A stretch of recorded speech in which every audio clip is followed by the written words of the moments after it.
ជាកិច្ចចាប់ផ្ដើមខ្ញុំសូមជម្រាបសួរអ្នកគ្រូលោកគ្រូនិងសិស្សានុសិស្សទាំងអស់នាងខ្ញុំឈ្មោះឡៃឡាឡែនជាសិស្សទី 12A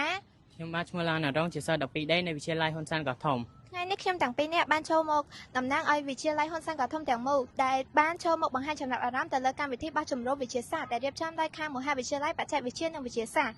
ពួកខ្ញុំទាំងពីរសូមថ្លែងអំណរគុណយ៉ាងជ្រាលជ្រៅដល់ខាងមហាវិទ្យាល័យបច្ចេកវិទ្យានិងវិទ្យាសាស្ត្រដែលបានរៀបចំកម្មវិធីនេះឡើងដែលឲ្យពួកខ្ញុំទាំងពីរនាក់និងសិស្សានុសិស្សទាំងអស់បានសិក្សាស្វែងយល់បន្ថែមនិងយល់ដឹងបន្ថែមទៅលើកម្មវិធីនេះក្រៅពីម៉ោងរៀនដោយក្នុងម៉ោងរៀនយើងបានសិក្សាត្រឹមតែទ្រឹស្ដីតែប៉ុណ្ណោះហើយកម្មវិធីទាំងអស់នោះរួមមាន1ការរៀបចំ solution អំបិល2ហើយការផលិតសាប៊ូចេញពីប្រតិកម្មសាប៊ូកម្ម3អត្រាកម្មអាស៊ីតបាស4ការសង្កេតស្តូម៉ាតរបស់រុក្ខជាតិដោយប្រើមីក្រូទស្សន៍5ហើយ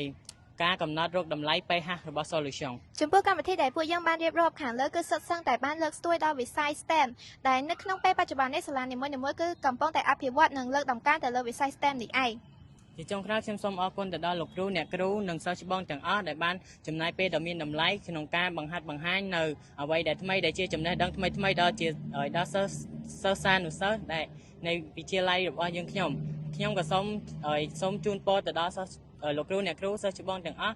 ជួបប្រទះតែពុទ្ធពរ4ប្រការគឺអាយុវណ្ណៈសុខៈពលៈកំបីគ្មានគ្រាណា